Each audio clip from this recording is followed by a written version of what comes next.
Good morning, Dr. Gorgeous.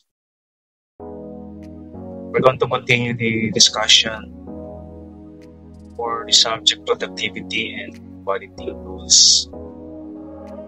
And lesson number 2 natin is total quality management, or what we call the TQM. So, again, I'm Dr. Richard Gorgeous. Call myself as your business doctor. Usapan natin yung TQM na I know is important sa mga organizations that you belong to later on or currently yung mga organizations that you belong today. Okay, so definition muna tayo ng TQM. By the way, mga first time sa aking channel, request lang if you can subscribe dito sa aking channel. Thank you in advance, guys. So itong TQM is it has been in existence for the longest time. This one is not just a subject, not a project, not a department, but it is intangible, that is a philosophy. Or hindi lang yung presidente ng company, hindi lang yung CEO ng isang company involved. Everyone in the organization should be exerting continual effort to improve the quality sa isang organization, whether it is manufacturing, service-based, or trading organization. Lahat, we have this continuous improvement sa loob ng organization. We check, we follow na ginagawa natin kung it is still valid or relevant. And our ultimate goal here is to satisfy our client, our customers, consumers natin, not only for profit. Although we have profit, we are aiming for profit. Pero important, no? Yung satisfaction muna din. If the customers are satisfied, so naturally, profit will flow in sa ating mga organization.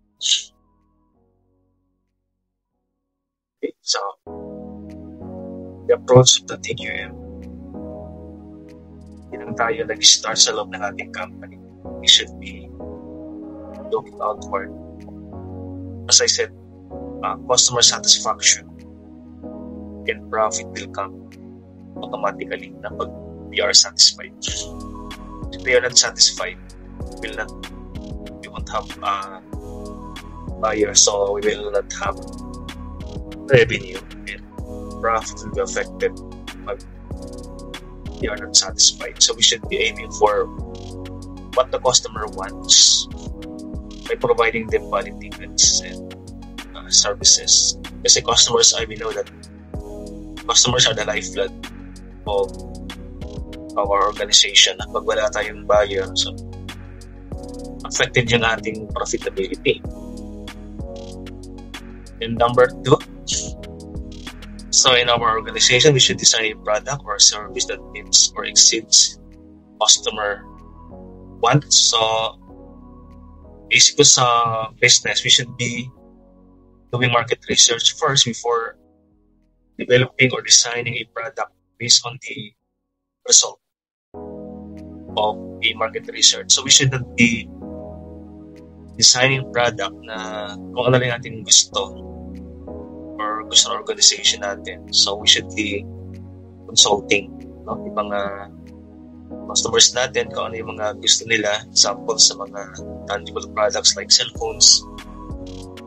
So ano yung mga features ng mga products na gusto nila. So you'll notice na every now and then yung mga cellphone makers are introducing new designs, new features. Let's say every 6 months meron silang mga design and in-introduce. It means that the research continues. They are always looking for products na suggested ng mga customers based on their wants. So, tuloy-tuloy yung ating hindi tayo tutulog-tulog na yung design natin is existing for the last 2 years. So, yung usually niya, maghahanda yung mga kalaban natin.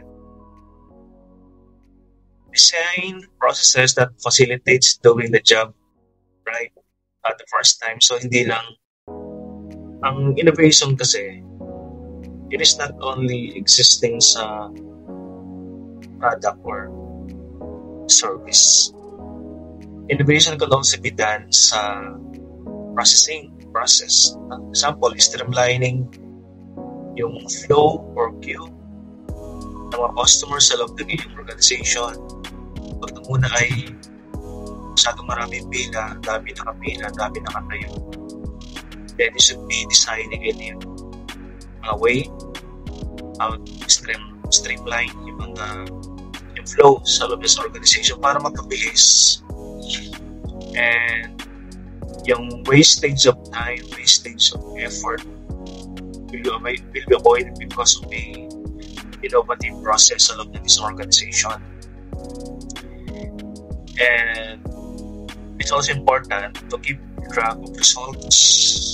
Kasi part ng management natin, TQM is total quality management. So pag management natin pinag-usapan natin, ang last nating function is to control, to monitor, keep track of the results ng ating ginagawa. Kasi hindi naman porke maganda yung results sa una, magtatagal yan long term. Siyempre, we revise yung mga result kung it is still relevant or still consistent dun sa ating pinag-usapang plano dun sa una. So we can do this one if the actual is still relevant compared sa pinag-usapan or plan. So pag medyo offline sa video remedy, paano sa may babalik sa tamang track.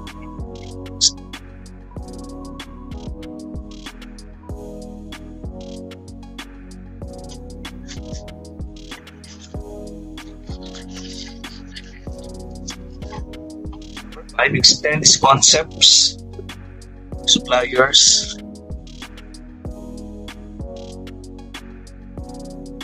We should believe that suppliers should be a partner ng the organization. Hindi lang sila basta-basta stakeholders. Ang mga products natin or raw materials nagagaling sa suppliers yan eh. So if you be defective or not consistent or not with suppliers, yung product mo, since you are using their raw materials, will be affected. Ang TQ approach should be extended to the supplier. Sabihin, when you look for suppliers, hindi lang tayo naghanap ng pinakamura. Ating concept of doing things like quality management should also be embraced sa mga suppliers natin. So, partner natin sila. Example, you're into fried chicken business. May mga suppliers kang mga poultry products. So, the way they feed, they manage, the way they keep hygiene sa mga poultry nila, dapat you also monitor. So you should also be going to those poultry farms para look at those things kung tama ang ginagawa. Kasi pag yan ng mga products na nabigay, mga raw materials na nabigay sa inyo, so gagamitin sa products nyo, sa affected. If you have a for quality raw material, siyempre yung products mong finished goods ay affected kasi nandun mga raw materials. So, monitor mga suppliers natin. Okay, so why are we doing these things? What part dapat ng isang management or business or organization at TQM? So, meron sa mga benefits. Kasi yung TQM is a complete comprehensive approach. Sabi natin kanina sa unang slide natin this is what is a philosophy. An approach to improve the quality ng isang output natin. sa isang organization. So, hindi lang dito yung CEO yung kasama. So, lahat ay kasama yung total. The totality sa lahat ng mga empleyado ng isang company should be involved in improving the quality, the product, the service ng isang organization. So, we're going to run down mga benefits pag inagap natin sa ating organization ng isang TQM. Ito mararanasan natin mga benefits sa ating mga company. Benefit number 1, so it's obvious na ang goal talaga natin sa TQM is improve the quality, product or service qualities. Kasi we are selling products. We improve the products, the service, the processes sa loob ng ating organization. So, ang TQM focuses on continuous improvement ng quality ng isang organization. Tuloy-tuloy yun. So, we are not placing na pagkatapos ng ating inspection sa loob ng isang on the second month, magre-relax tayo. Hindi. Dapat yan, tuloy-tuloy yung ating pag-improve. Kasi nga, continuous yung learning natin mga bagong things. Yung ating mga ginagawa ngayon, not no longer relevant or no longer valid sa mga susunod na taon because of existing technology na marating, yung market research. Yung research pwede magbago Kaya ang result ay continuous, dapat tuloy-tuloy yan. The aim is to exceed the customer satisfaction. So we should be always doing the extra mile. Pag the customer expecting A9, so we should be doing A10 para lagi lampasan natin yung kanilang expectation. Dapat pasahid tayo palagi sa mga customers natin. Ano yung naisip nila, dapat last year pa lang, naisip na natin yun. Number 2, aims so improvement. In number 2, siyempre, pag-improve yung ating mga product and service quality. So, ang result naman talaga dito customer satisfaction. We can answer for the needs of the customer and if they are now satisfied, ayan, yan ang papasong loyalty nila sa atin for the longest time. And pag yun ay loyalty, example, they will be loyal the company for 5 years. You can imagine, 5 years kung merong consistent na income or revenue para sa isang company. Kasi meron pag customers are not satisfied, bili lang sila sa iyo isang beses lang but the next time, hindi na sila bibili, walang loyalty. So, profitable ka sa loob ng isang taon, isang buwan, short term.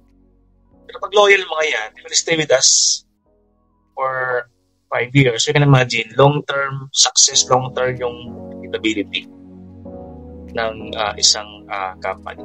So, important yung continuous improvement natin. Then, benefit number 3. So, profitability, dalawang bagay increase the revenue or increase the sales of the company. And dapat din, yung cost mo ay na-reduce din. Kasi walang kwenta if your revenue is increasing tapos yung cost or expense ay tumataas din. Walang mangyayari. Dapat your revenue is increasing and pagtaas ng cost hindi ganun kasabay sa pagtaas ng revenue. Dapat minimize ang cost natin. So maximize the sales and minimize the cost. Kasi ang ating benefit number 3, it emphasizes waste management. Pang efficient. We avoid wastage, spoilage, pilferage sa loob ng isang company. So we eliminate yung mga defects na pwedeng mangyari. Yung mga things that can lower production. Example, obsolete machineries, mga materials na masyadong matataas, hindi masyadong nagbe-benefit, masyadong mahal, Samantala mayroon pa lang alternative na mga materials. So we can lower the production cost by lowering raw materials, labor, and overhead. Kasi pag hindi, pag we are not monitoring yung reduction in labor cost, ulit-ulit lang eh. Diba? So rework lang yung work. So our aim is to reduce the work na ginagawa. And dapat mga materials ay defective, hindi quality yung labor. So yung finished goods hindi masyadong maganda. So sometimes it result to return or sales return, product returns sa mga company. Imagine parang nagawa mo na yun, ginastos mo ng labor yan ginastos mo ng materials, tapos ibabalik sa atin for a repair, repand, or a replace. May kasama pag complaints. Yung complaints matindi yan. Complaints are word of mouth. Madali kang ma-destroy ng complaints sa mga customers mo kasi nga sa business, yung mga customers na nagreklamo, mas magkukwento yan hindi sila nagkukwento ng good things about the business. More often than not, they will spread news, the defective products ng ganitong company. So madaling like a wildfire, madali siyang mag-spread and it can destroy the reputation ng iyong product. And number 4, benefit of TQM approach, increase employee involvement and empowerment. So part ng kasi the people, the person are the one who are contributing dun sa paggawa ng products. So you are empowering them. For example, kung sino gumawa, siguro mas sila ang magkakasolve ng product. Hindi yung CEO, hindi yung manager, hindi yung supervisor. And sila yung hands-on So we should be consulting yung mga employees natin how to improve this. We should be giving them the voice out, how to improve yung process and products. Kasi pag meron silang ganitong power, if you are letting them to voice out yung mga concern and they are empowered, mas motivate sila yung maggumawa. Kasi meron silang alam. Pag yung isang employee gawa lang ng gawa, bara-bara, sabi niya hindi ko nagagalingan. Kasi product lang naman ito ng company, wala ako dito say. Pero pag meron, if they will embrace the product as their sila yung process owner ng isang ginagawa. So it will increase involvement nila in empowerment. Number 5, benefit of TQM. Pag yung product ay maganda, the goods are service are satisfying sa mga customers na you're frequently or consistently binibiling kayo quality products. So hindi lang yung product na kikilala kundi yung mga yung organization. Kasi di ba pag bumili ka na hindi tayo bumili ng product, magaganda product nila. Hindi na tayong store bumili. Hindi na tayo sa restaurant kumain. Mas sarap yung product nila. So nakikilala yung company. And of course, it will give the edge to competitive advantage ng isang company sa mga kalaban nila. And the last benefit, although maraming benefit ng isang TQM, pero I just showing to you guys yung pinaka-popular na benefit why we should be doing TQM. Number 6, improve supply relationship. TQM emphasizes collaboration. Unang-una pa lang kanina, sinabi ko, partners should not be only stakeholder. Kasi pag quality yung mga supply sa binibigay sa atin ng ating mga partners, yung product quality din. Minsan kasi gumagawa ng product, hindi mo alam bakit may tansan, bakit may dumi. Samantalang maganda naman yung manufacture, pag-produce sa area. ang reason pala yung mga supply or materials na wala kayong control or hindi mo pinapakilaman yung mga binibili mo. Hindi mo lang pwedeng sabihin sa mga customers mo na ay, supplier kasi ng materials eh. Diba? Siyempre, customers na, they don't know sino mga suppliers. So you can give that alibi kasi pag nagbigay ng products sa kanila, understood, yung product ang galing sa'yo. They don't care about your suppliers. And so we should be doing supply chain management. Yung flow ng pinanggalingan, tapos yung pupuntahan ng iyong product. Example, the retailers, wholesalers ng iyong company. Lahat yan, that is DQM. Overall performance na. Kasi maganda product mo, quality, kaya lang wala ka ng nakialam daw pagdating sa mga retailer nasira in transit. Dapat kayo na-manage mo rin supply chain ng iyong sariling organization or company. Okay, so elements of TQM. Yan. So, pag sinabi natin TQM, continuous, tuloy-tuloy yung ating pag-improve. We should be always looking for improvement araw-araw. Inspection, February, tuloy-tuloy yan hanggang March, no? Para we are always updated, we are always ahead of the competitors. Yan, yung kalaban mo, January nag-improve. Pagdating February, hindi, ikaw, February, March, April, nag-improve ka. So, lamang ka sa kanila, no? Iwanan mo sila. Minsan, pag hindi mo ginawa, ikaw may iwanan. Second element, competitive benchmarking. So, I believe na ang isang negosyante, hindi lang by book, hindi lang kayo by schooling, hindi lang by experience, hindi lang by coaching. Dapat nag-benchmarking din tayo. Okay? Kasi pag hindi ka nag-benchmark and you are complacent enough na ikaw pinakamagaling, hindi mo compare sarili mo dun sa mga kalaban mo, which is meron silang ginagawa na hindi mo pala ginagawa. Mamasyal tayo, no? Every now and then you go abroad to do benchmarking.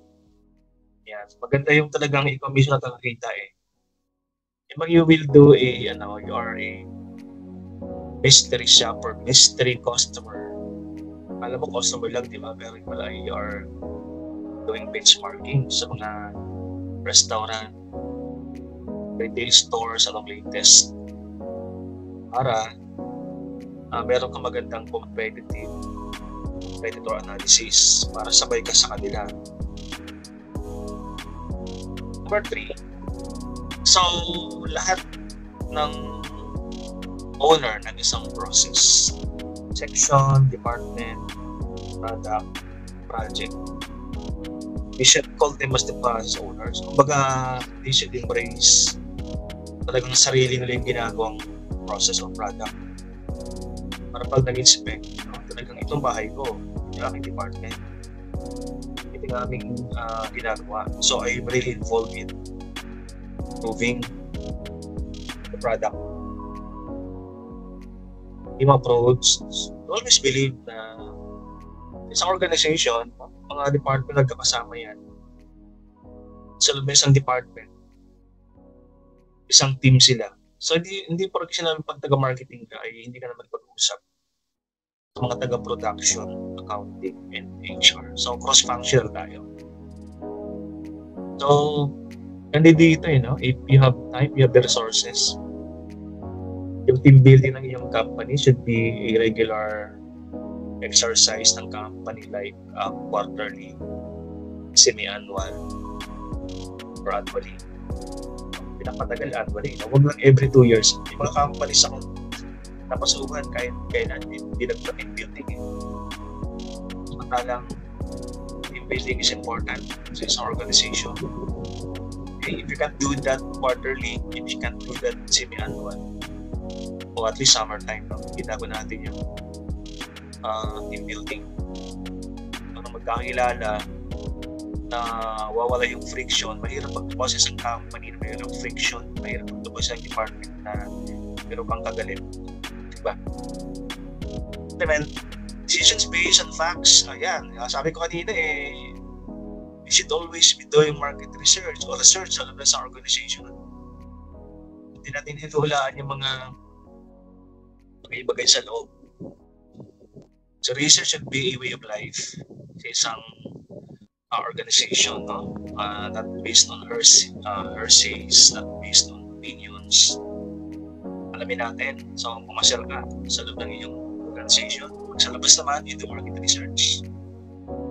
Data gathering sa loob or yung iba ginagawa I've been watching this program sa YouTube. This is the Miss Undercover Boss. Yan ang title ng channel. Undercover Boss. Sabihin niyo yung boss ng company. Napamasyal siya, i-inspects yung mga nasa ilalim ng kanyang company. He is not relying report going upward. So, mismo bumababa to gather data, to gather info sa loob ng kanyang sariling company. So, nakikita ng mga data na kukuha doon, will be surprised na hindi pa nakakarating sa kanya. Kasi pinifilter yung mga data. Pero ikaw yung bumabasa yun from your office at bumaba ka din yung inspect. Kasi mga data or info talagang yan, hindi ka makakakita. For 6, knowledge of tools. Hindi lang daw physical tools. Not only the tools or machinery or materials of the company. Not the 5 M's.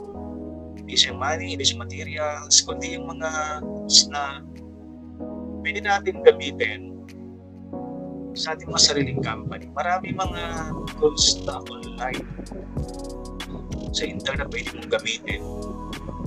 Example, MS Team. Pwede mo siya gamitin sa collaboration. Microsoft Teams na application. Pwede mo siyang gamitin productive, mabilis siya, streamline, real-time yung data, in collaborating. Kahit sa online mag-meeting Okay? Mga tools pa na ang regression. Saan naman to sa marketing? You're using regression analysis.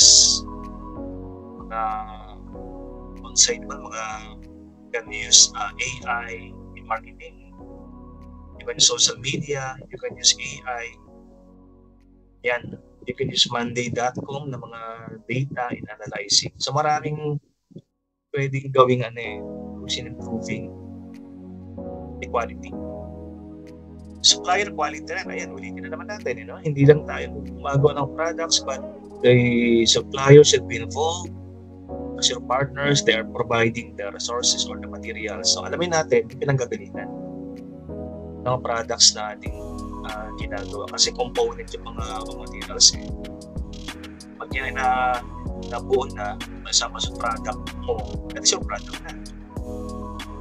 Pwedeng sabihin, ay sorry po, ang nag-supply po kasi ganito, defective, hindi quality, o hindi pwedeng sabihin sa mga customers mo.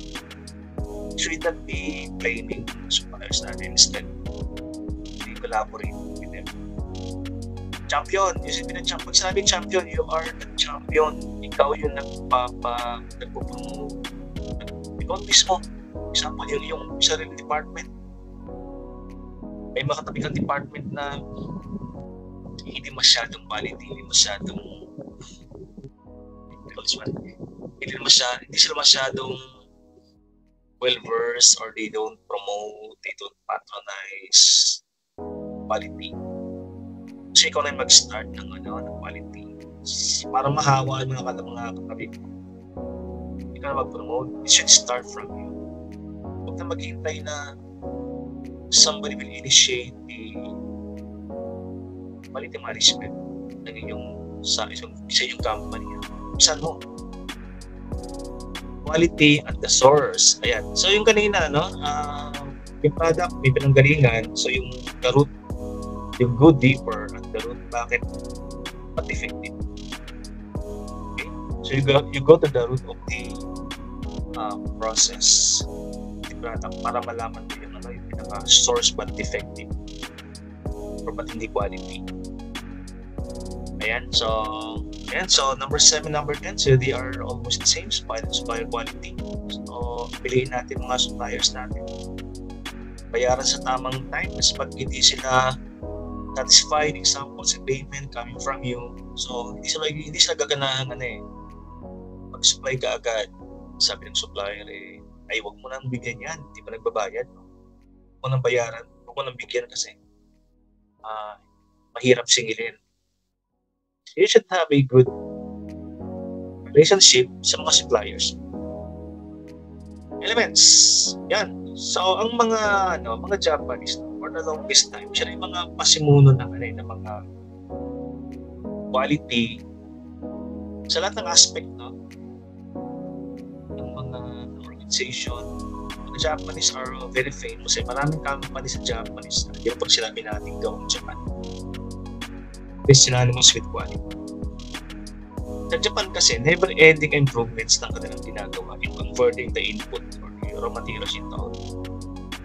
Talagang masigasig ng mga output pagdating sa quality kasi they embrace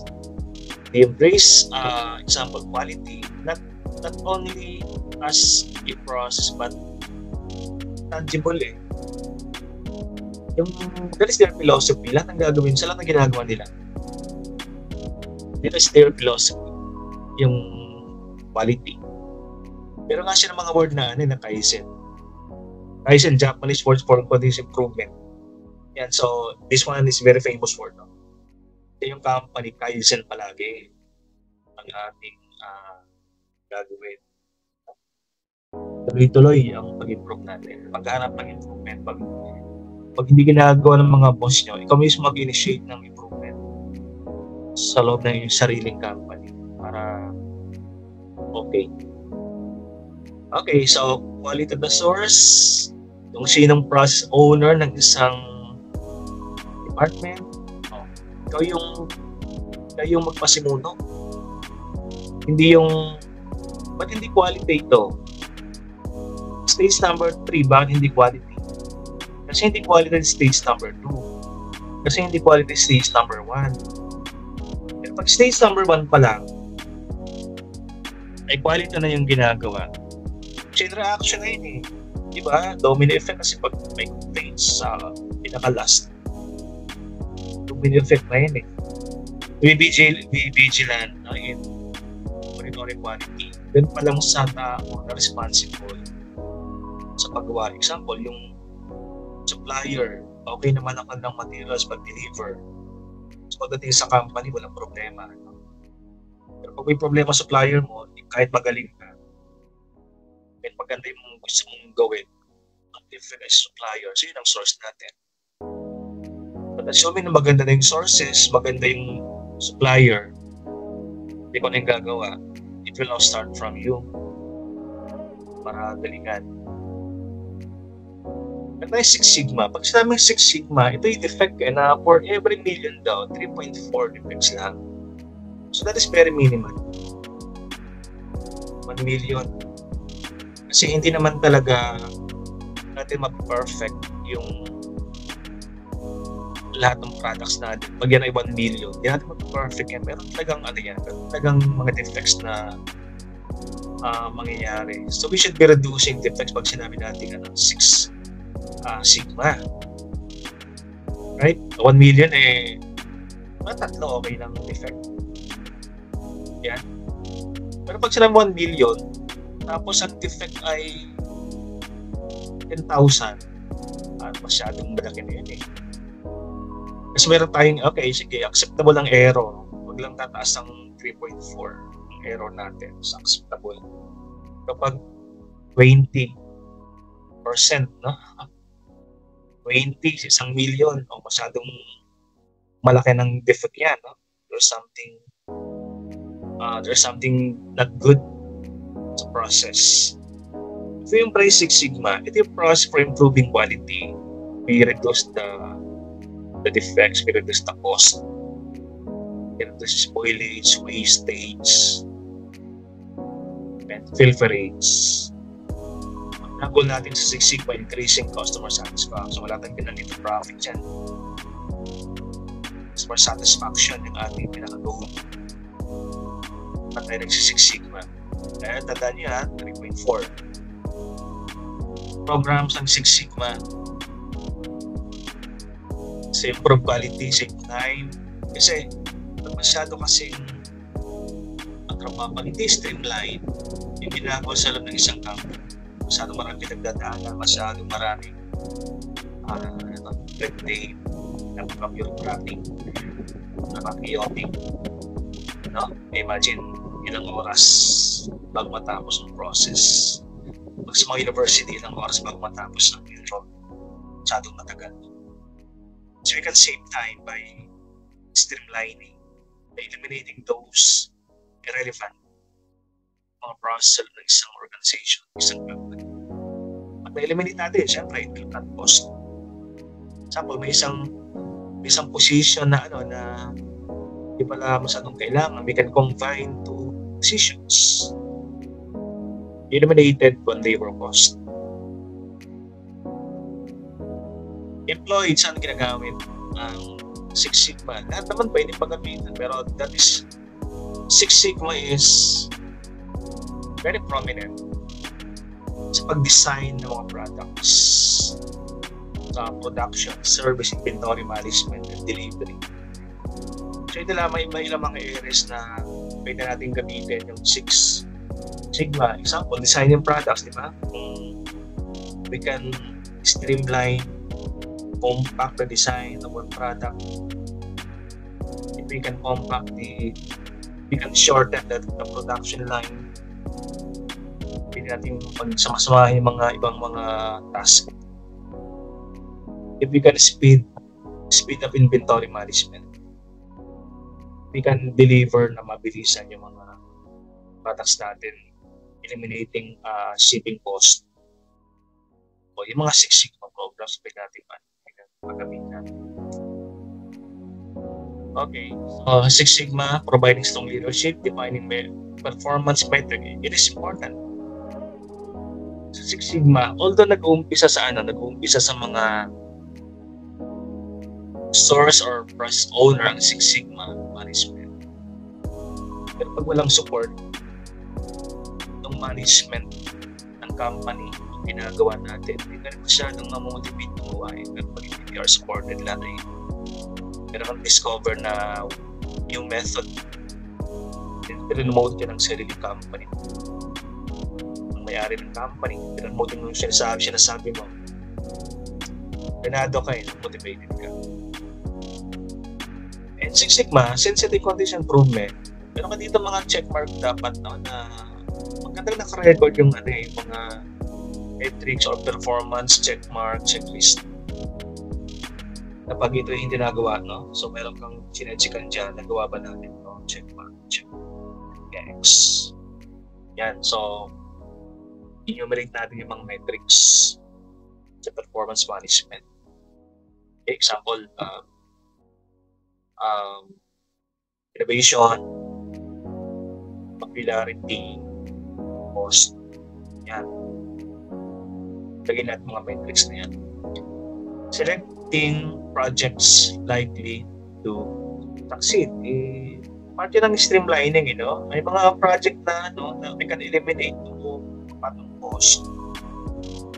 So, tanggalin natin, alisin natin sa process, eliminate natin. Iwanan natin yung mga project na yung, of course, sa isang company, economics resources are limited. Resources are scarce, so wala tayo palaging mga resources na pwedeng gamitin like fund, cash, production materials, labor.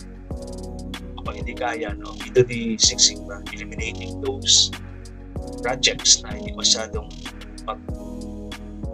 mag-contribute sa profitability ng ating mga company. Okay, and part ito ng cost cutting, siyempre, no? Hindi naman natin i-train lahat kasi magastos yan.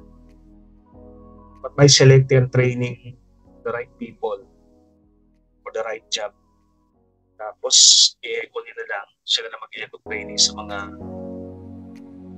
subordinates niya. No? So that is part of Six Sigma.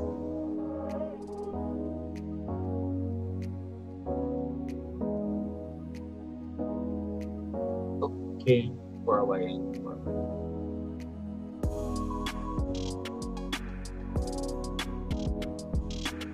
Hello?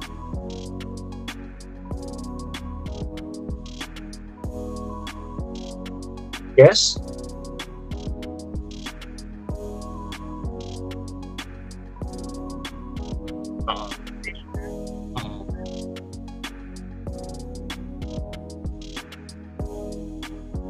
How much yan?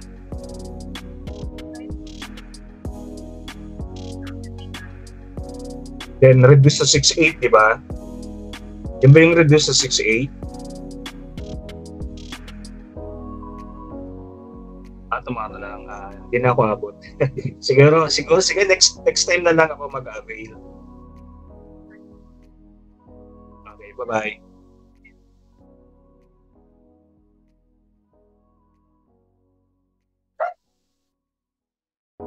Okay, so continue ating. Yan, no? So next one, technical aspect, improving process performance. That is part of Six Sigma, reducing variation. Okay. Sa reducing variation, although sabi natin kanina, every 1 million, may mga defects talaga dyan, but pero namang acceptable. As much possible, yung variation pagkakaiba. Example, meron kang perfect na model at ginagawang product or ginagawang process. Tapos yung ginawa ng iba, medyo malapit. Pero meron pa rin pinagkaiba. So, yung pagkakaiba, yung variation. So, kat maaari, yung variation, example, ang pinagkaiba, 10%. Example, yung delay, 10%. We reduce the delay. Reducing that to 5%. Yan, that is part of technical Six Sigma. Now, important din yung utilizing statistical models. Sabi natin kanina, we should be using tools sa Six Sigma. Example, mga statistical models. No? Sometimes kasi may mga aspects sa operation na ginagamit ng statistic or numbers or percentage. So, example, regression analysis. Yan, doon dapat natin malaman yung gaano kalawak yung pag-regress or pagkaiba. So, gamitin natin ang mga models na yan. We can discuss here yung mga models na yan. It will take us another lesson to discuss those models, statistical models. Design structured improvement strategy. So, part ng plan natin dito, hindi lang natin sinasabi sa mga subordinates natin. Ang maganda meron kang manual na kanilang susundan. Pinaka-Bible, no? Kapag sila'y naligaw or they want to go back, they want to consult yung planning kung masama sila. So, meron kang pinaka-manual na pwedeng balikan as part of planning. Now, sino mga Six Sigma team na pwede nating employ sa ating operation? Pinakauna, siyempre, top management. No? Sa isang we're going to implement a Six Sigma sa loob ng iyong organization. Ito yung mga tao na kasama natin sa team. Siyempre, pinakauna dyan yung top management. Ang trabaho ng top management, siyempre, he's responsible for monitoring, endorsing yung Six Sigma, mag-inisip ng Six Sigma sa loob ng isang organization. Sa yung example, since pera to, it involves money. Ang top management should be involved in resource allocation, okay, or implementing Six Sigma culture sa loob ng isang organization. Dahil sa taas no? Siya rin dapat yung nag-monitor ng performance ng isang Six Sigma process. Meron tayong below the top management. Program champion ang tawag natin dito. So pag sinabing program champion, ito yung pasimuno, no? Pasimuno ng mga event. Kasi pwedeng gawin ito ng siyempre, ang top management pwede itong gawin, pero ang top management symbolic lang sila eh. Pero pa talaga mga taong below them, below the top management, mga program champions like the senior level managers, no? Mga managers na to eh. Senior level manager, pinakamamatagal sa company. Siya lang pwedeng gumawa. So, siyempre, hindi naman lahat pwedeng pumunta sa top management. So, parang liaison sila. Ang program champions are liaison between the top management at yung different teams sa loob ng isang organization. So, ang program champion, ang kanilang pwedeng gawin, yung pag-select ng project na pwedeng gawin sa organization. They can also do mentorship. Yung mga taong hindi pa masyadong sanay sa Six Sigma, the program champions can do mentorship, pagtuturo, coaching, removing obstacles. Then below the program champions, ayan, meron tayong black belter na no? Master black belts. Makatakot ng mga tayo, mga master black belts. Ang trabaho ng mga to sa isang team, training din and mentorship. Kumbaga pinaka-foreman to no? Kasi part ng kanilang task, yung training. Yung program champion kanina na lang yun mga mentorship, coaching, pero yun ang mga master black belts na. Kaya mayroong mga black belts sa mga Six Sigma. Training and mentorship ang pwede nilang gawin. Ayan, advanced problem solving. Pwede gawin ng master black belts. Right?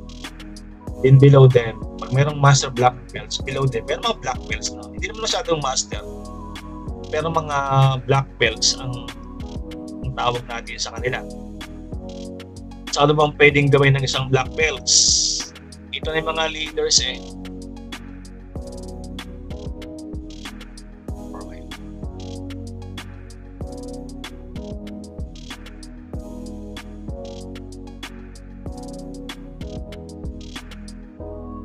Mga leaders sa isang individual project.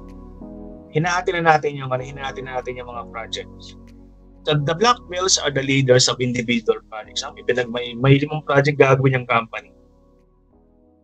So project, medyo detalyado na pagdating sa mga black belts. Kasi mga per project na ito. So ang black belt responsible for project leadership, training din, problem solving. So yung mga tools and technique na ginagamit sa Six Sigma, mas alam na to in details sa mga black belts natin. Okay? And after the black belts, so siyempre pag sinabi natin black belts, parang matindi ang black belts, black belter. So below them, merong mga medyo green belter lang ang tawag natin. Green belts are also professionals. Ang kailang ginagawa sa Six Sigma, yung part-time, mga part-time sila, mga part-time, itong iba kasi dito nagang full-time full-time gumagawa sa company. Pero pag sinabi natin green belt, ito yung mga professionals, kaya lang, they are not doing the task full-time. Mga part-time, example, consultant, assistant ng black belts, leading smaller teams. Sa isang project, may different teams. No? Yung mga teams naman, di ba sabi natin kanina, ang black belts, they are the leader of one project. But inside a project, may different teams. So mga green belt, sila mga leaders ng different teams within project. Because they are just part part-time consultant ng ginagawa. So yung task, ginagawa lang as part-time lang. So yung mga different teams sa loob ng isang organization, and let's go to the process of Six Sigma. AIC. Just remember to guys, pag Six Sigma kayo, process natin, we define, for example, we define the problem. Talo lang isang organization, yung problem siya talagang ano yan, tuloy-tuloy siya. Diba ang Six Sigma process, ang tinitaminin natin sa Six Sigma, no? Yung variation. Bakit na iba? Bakit na list? Bakit na delay? So we define. Ano bang problem? Example, delay, spoilage ay 10%. Wastage ay 10%. Yan. Na-mention natin, di ba? I-define ang problem natin sa wastage. Din ilan? I-measure ilan? 10%. Then we analyze. Bakit naging 10%? Hinihimay natin. Bakit 10% ang defects? Bakit 10% ang wastage? Yan. And based on the analysis, we improve ano ba pwedeng gawin sa mga wastage na yon. Example, pag sa absenteeism, no? Ang problem, we define the problem of absenteeism. Then we measure ilang percent, 5%. Then we analyze, bakit 5%? Maraming reason. Example, umuulan kasi, malayo, rep sumakay, walang sariling sasakyan. Yan. Based on those, we improve. Paano ma-improve yung mahirap sumakay o magpa-shuttle. Mag-provide ng shuttle bus, shuttle service ng company. So that is improving, di ba? Hopefully, ma-improve yung absenteeism. So, ang last natin palagi, tandaan natin guys, no? Sa lahat natin ginagawa, we should always monitor and control. Kasi although na-improve yan, alam mga tao, di ba? Minsan di nasubukot. Na-improve natin isang buwan lang. Pag di natin monitor, di natin kinokontrol, time will come na babalik naman sa dati. So we should remind, no, yung mga gumagawa, process owners sa loob ng isang company na you maintain yung improvement. Kaya continuous So dapat minomonitor natin, tinitingnan natin as part of controlling.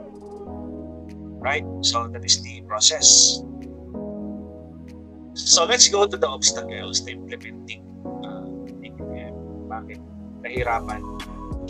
Although maganda ang purpose ng TQM, di ba? Quality improvement, customer satisfaction, but sometimes we can't avoid talaga na we can't implement yung TQM natin. So what are the reasons? Yan. Baka hindi natin alam. Number one, di ba? Ano lang tinatawag natin quality? Baka sa ibang tao, yung quality na. Right? Kung wala tayong overall quality manual sa ng company, ito talaga yung ating susundin para sa lahat.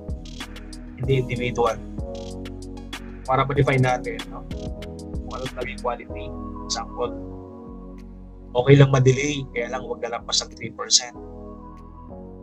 That is overall, no? That is for all the company, for all company-wide quality management. And important din na we should implement changes. Ibang tao, they don't accept changes diba? Pag doon na kasanayan mo minsan kasi and something will be implemented. Sometimes we don't embrace yung change.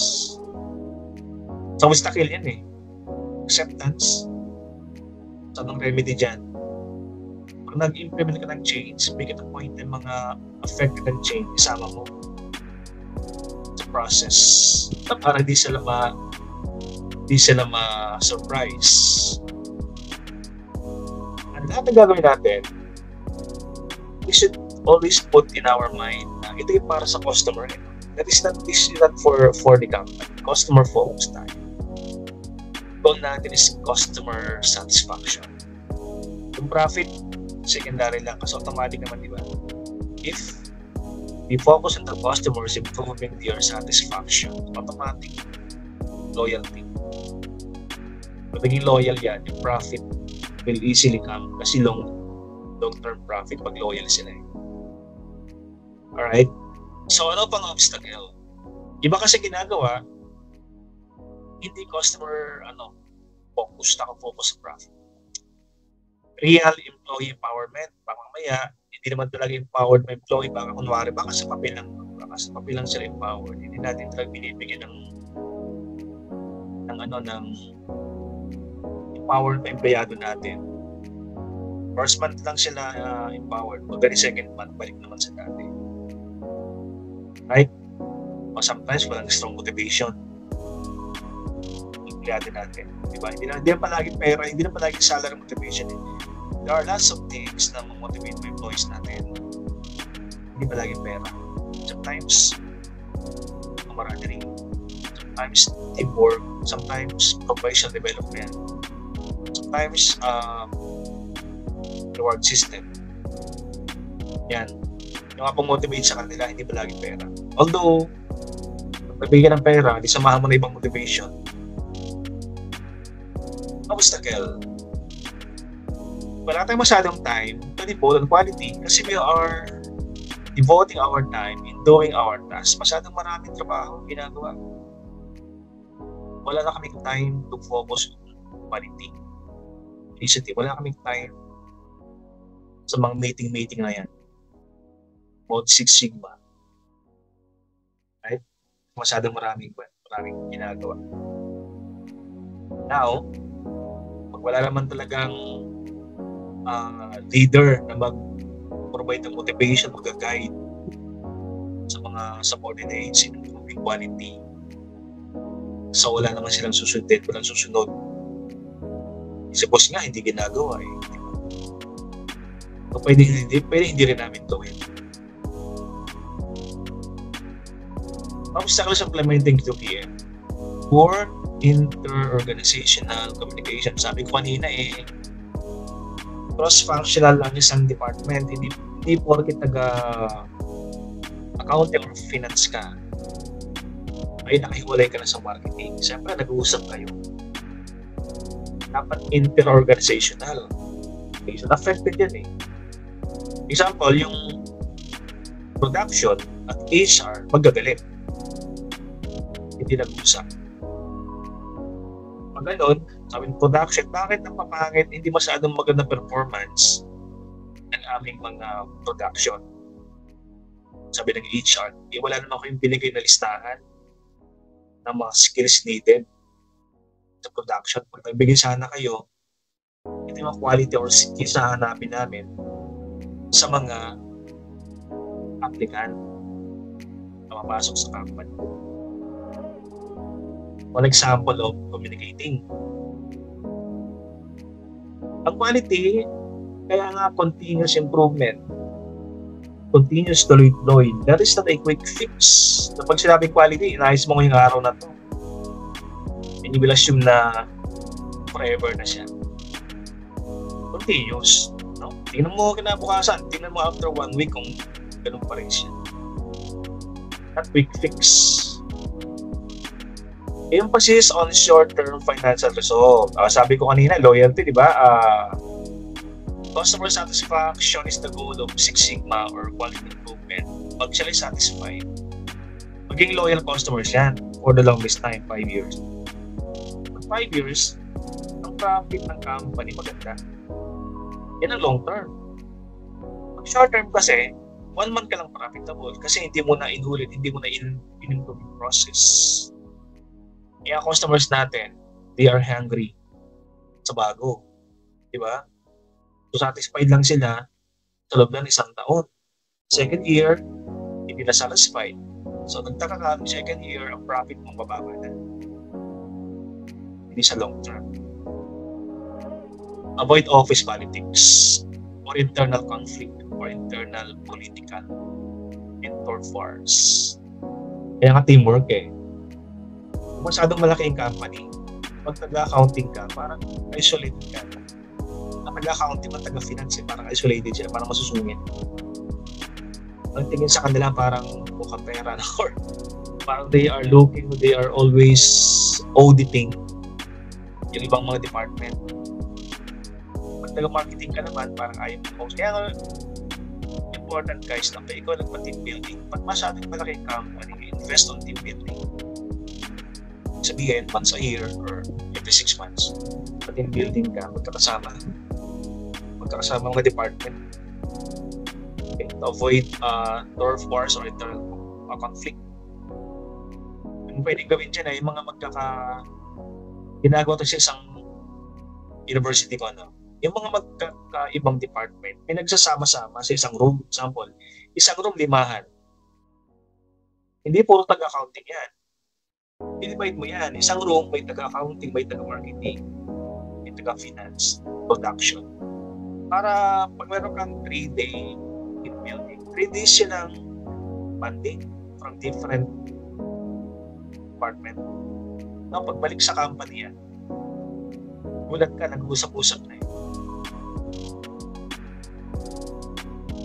Kapag mayroong mga maganda sa TQM, meron din mga criticism. Ganun naman talaga, every side of coins have 2 sides, no? Yung pros, tapos yung cons. So, ang TQM is not an exception. Kasama sa mga things na mayroong criticism. Ang pangit na hindi maganda sa mga TQM. First one, blind pursuit of TQM programs. Pag hindi naman talaga properly discussed sa mga tao yung TQM, alin benefit, hindi nila lang benefit to back may TQM. Yung mga sa ilalim, susunod na lang eh. Kasi sabi ng management, sabi kasi ng management eh, hindi namin na lang ng benefit sa amin, sunod lang kami ng sunod. But if you will empower them as part of the process of TQM, hindi sa blind eh, hindi gagawin nila yung TQM kasi kailangan, kasi gusto nila, at kasi inuto sa kanila. So, i-disseminate na kung meron gagawin palagi, hindi lang TQM, hindi lang TQM. Lahat ng programs, lahat ng changes, disseminate yan. Programs may not be linked to strategies. Baka walang masyadong malayo yung ginagawa. Example, TQM, cleanliness, no? Sa loob ng company. Yung problem profit. Baka hindi nila alam, baka hindi ilang mga tao sa loob ng isang company. If connection pa. Yan. So, para i-connect natin yung pwedeng gawin. Quality-related decisions may not be tied to market performance. Siyempre, may mga companies na hindi customer satisfaction eh. Hinahanap nila yung pagdami ng buyer, pag-increase ng market share. Minsan hindi natin nakikita. Minsan hindi lang nakikita. Yung connection na ginagawa, ba't hindi naman dumami ang aming market share? May ginagawa ng TQM, maraming market share, hindi naman dumami. Yan. Isa may ganang scenario. Number 4, criticism, failure to carefully plan a program. Iba kasi implement ng TQM ng program. Hindi masyadong malaki yung company. Tapos isang buwan lang ginawa. Samantalang program dapat talagang pinag-usapan. Mga nag-usap yan, management lang, hindi kinonsult yung mga supervisor, rank and file ng company. Yan. May ginawa yung management na yung details, hindi naman nila alam. Kasi nakakaalam ng details sa mga workers, hindi sama yung workers sa planning.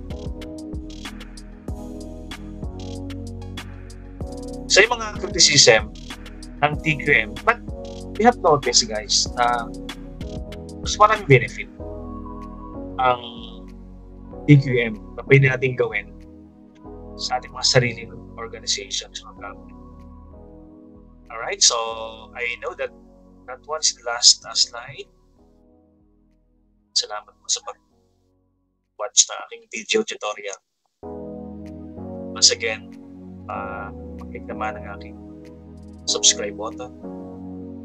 And this has been Dr. Cortez, and see you again guys sa mga susunod na video recording.